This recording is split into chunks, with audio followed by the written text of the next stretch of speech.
Regarding po ito sa Land Transportation Office, Extension Infanta, sumulat daw po kayo sa LTO na you're endorsing Pilaway, hindi yung government complex na gustong tatayuan ng building. Ano po ang reaksyon nyo dito? Well, siguro para sa kabatiran at kalinawan po ng lahat, ako po ay nasabihan una na may interes ang Infanta na magkaroon ng LTO office. So ito ay nangyari sa panahon ng aming kapatid na si Congresswoman Trina Enverga sa pamamagitan ng pagpapasa ng isang naging panukala na naging batas.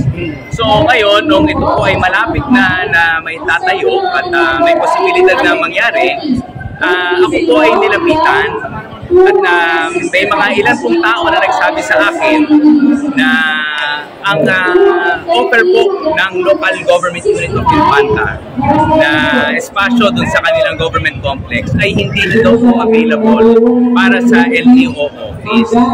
So sabi ko po, ay bakit naman ganon? Kung nung una hinihingi, meron ng lupa, ngayon naman ako ay nawala na ng paglalagyan ng LTO. Kaya po in-endorse ko po at kami po ni Governor Dr. Helen Tan ay naghanap pa ng lupa. So natagalan pa po yung proseso na ito. So kung very much available lupa ng government complex, din sana nangyari na ito. Anyway, tapos na po yung pangyayari, nandyan na po yung building, we have to move on. Kinakailangan na natin ibigay na yung serbisyo sa ating mga kababayan dito.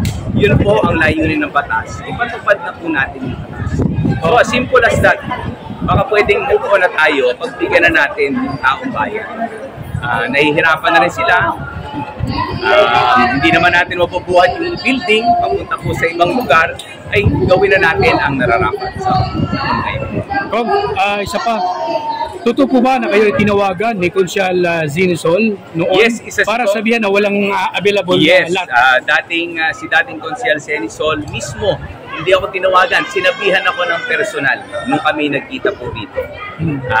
Umapila ako, pero wala pong naging katugunan sa akin pong pag-apila noon. Kaya po, napilitan kami, sabi naman namin, ay hindi naman kami papayag na maantala ang serbisyo sa ating mga kababayan na magkaroon ng isang LTO office dito. Matagal ng pangarap po yan, hindi lamang po Infanta makikinabang dito, kundi po ang buong Reyna at saka yung island municipalities po natin. Ngayon kung ano pong dapat pang karagdagang impormasyon para magkaroon pa ng linaw, kasi hanggang ngayon ikinigit pa rin nila na government service complex pa rin yung gagamitin. Well, wala na kasi. Nandun na yung building. Readily available and the service should start now. Ngayon na po dapat natin ibigay sa ating mga kababayan. Tulad na sinabi ko, hindi na po natin mabubuhat yung building na yun para ilipat pa kung saan man nila gustuhin. Available, ready, may donasyon na po. Pasalamatan po natin na nagdonasyon ng lupa at patakbuhin na natin yung ating LTO office. Yun ang kami po sa ating lokal na pamahalaan ng Infanta. Thank you so much, Tom. Thank you.